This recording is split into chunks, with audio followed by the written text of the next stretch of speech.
Hello again and welcome back. Today we'll be doing another reaction video. This time it will be to the Rose Geek and the video title 8 Hardiest Roses out of 400. And we'll start the video now and see what the Rose Geek says. There's a lot of wonderful roses on her channel. She does a ton of rose videos, wonderful garden walkthroughs, and wonderful videos of each of the individual roses. I really recommend you subscribe to her channel and check it out. But let's start the video here and see what she has to say. And we'll skip to the first one here. I love Bliss Parfuma. She has been a repeatable bloomer, and I haven't really had to bother very much with her with any diseases. Yeah, Bliss Perfume I've had in my garden for 2 years now, and in that time she has had the most wonderful foliage, been extremely healthy, and been a really good plant for how much she grows. I can really recommend Bliss Perfume for health. It's a true healthy plant, just like the Rose Geek here says. And she's repeatable and dependable. So I have really enjoyed this rose. I also find that Codès ranks it quite lower on perfume than it should be. I think Codès gave it like, what was it, 2 or 3 or something stars out of 5. In my opinion, it's closer to a 7.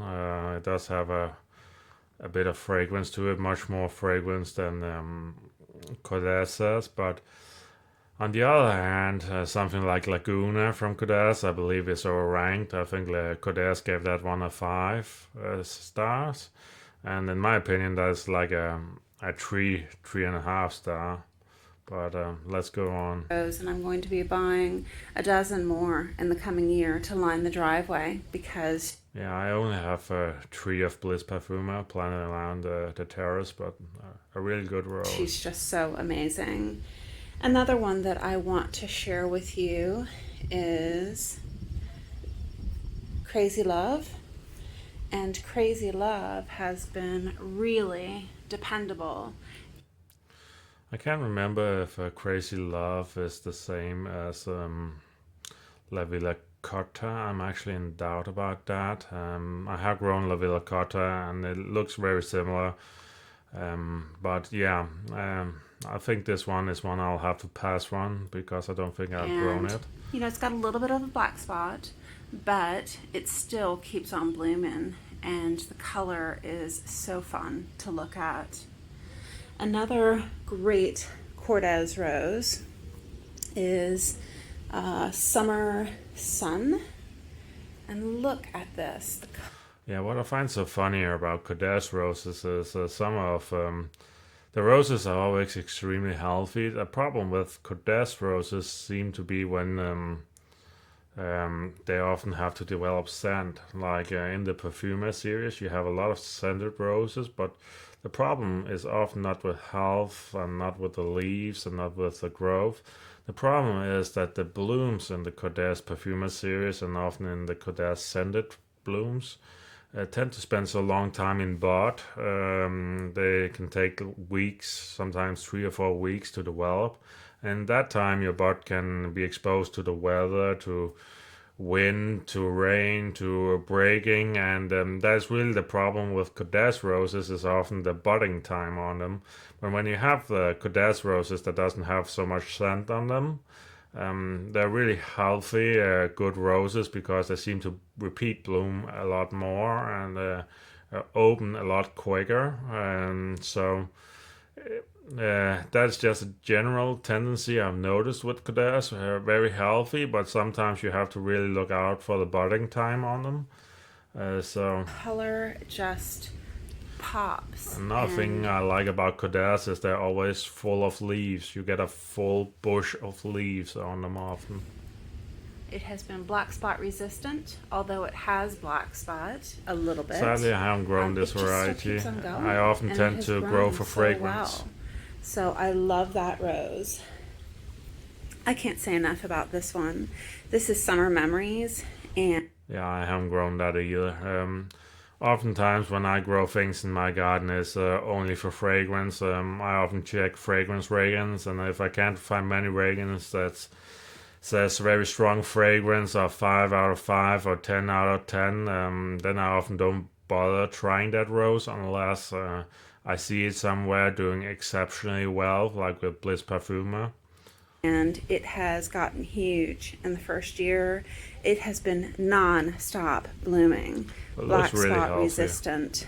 It is just an awesome rose, and it's down here by the water where it gets. I also like the translucent white color to it. I often find that for some funny reason or weird reason, I often find that I prefer the roses that are white roses that are white out at the edges and then has a bit of yellow in the center to kind of break it. It's like this gives this very airy, very bridal, a very nice look to it, a warmer look. Full sun, and you'll see as the blooms age, they age down a little bit, but it still looks fantastic. And if you were to walk by this in your garden, it just looks completely full of blooms. So that's another great Cortez rose. Let's see if there's anybody else in here.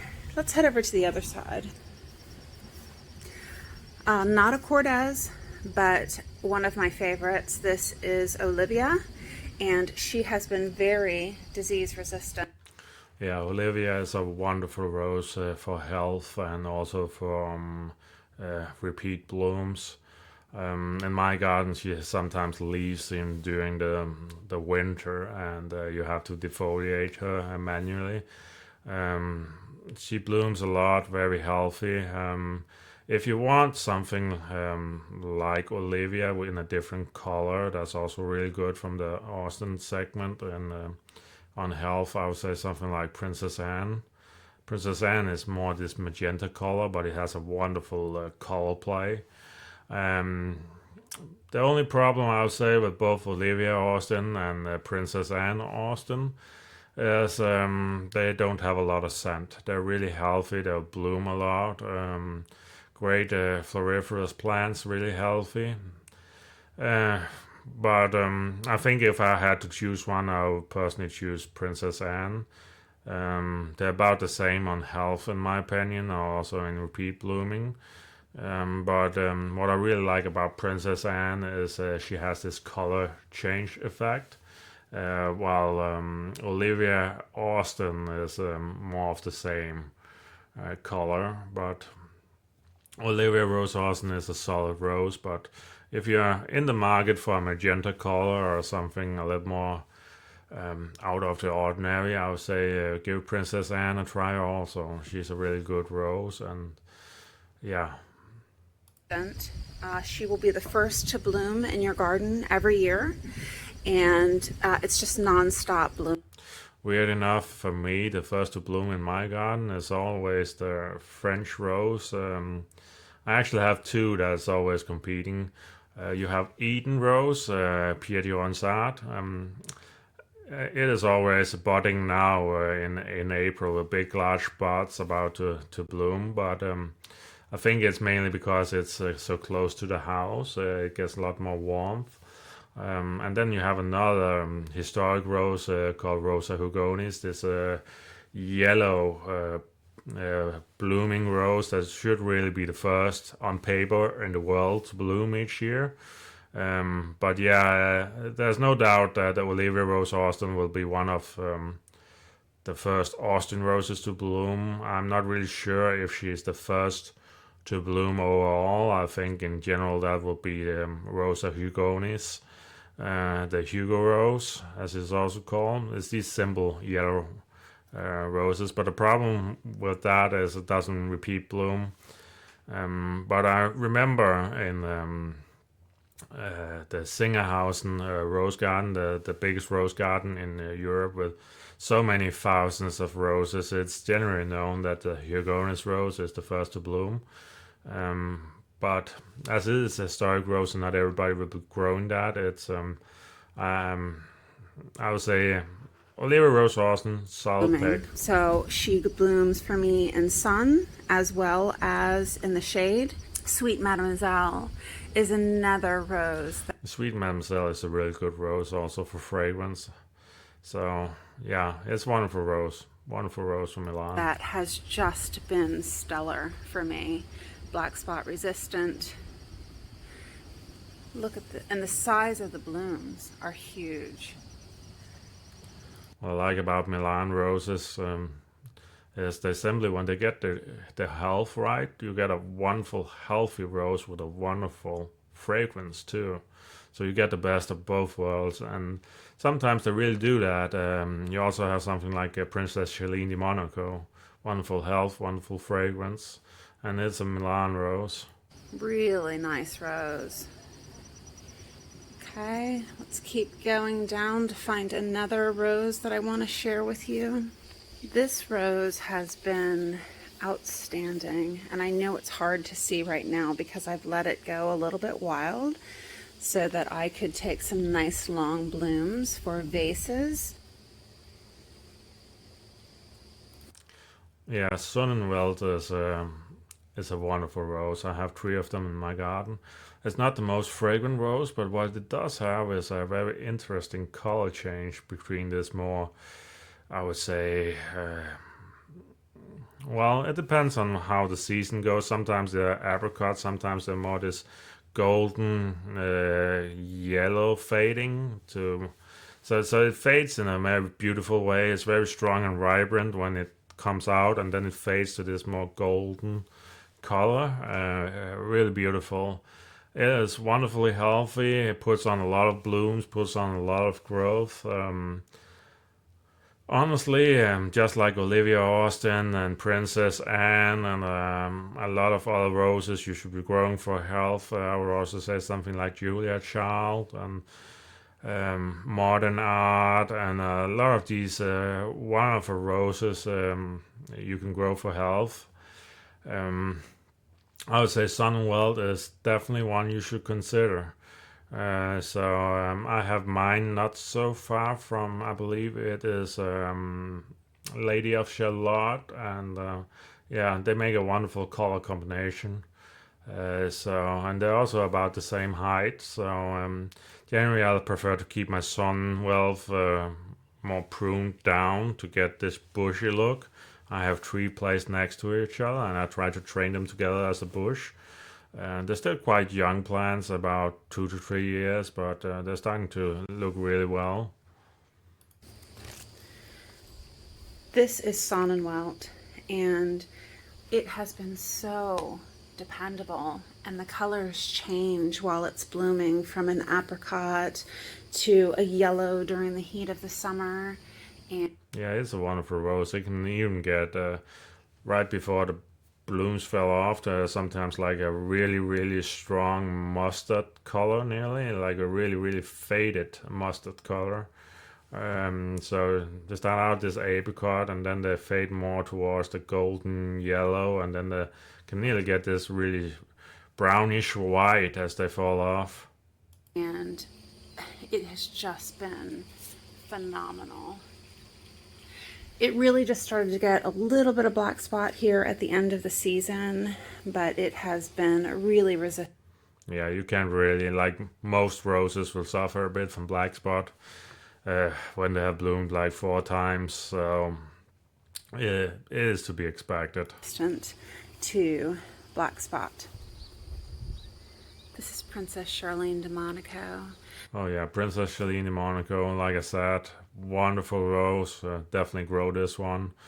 If you only had to grow one Milan rose, I would say this is it. So definitely get it in your garden.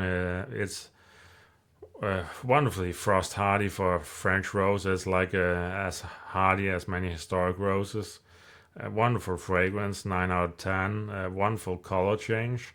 It has these frills at the edges. The only negative thing I would say about her is you sometimes want to get a bit tall, but you can get around that by simply placing a bit further back in the border and place something in front of her.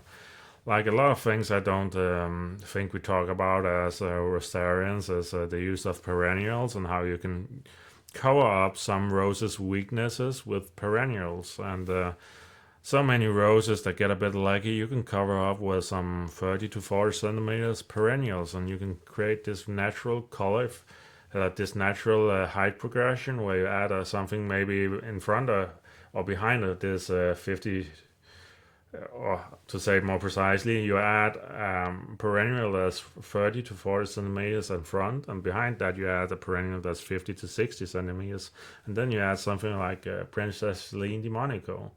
And then you get this wonderful natural progression where each plant covers the other's weakness.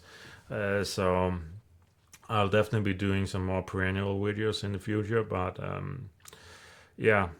As I said, this was a wonderful video. I agree with pretty much about everything, especially Princess Celine de Monaco, Sunweld, Olivia Rose Austin. If I could throw in my own input, it would be something like Princess Anne, Julia Child, modern art. But yeah, wonderful roses, really good roses, and you should definitely check out the Rose Geeks channel and give her a subscribe. Wonderful videos, wonderful garden tours, really informative videos, and she does a ton of stuff for you to watch. I think that was it for today, guys, and take care of there.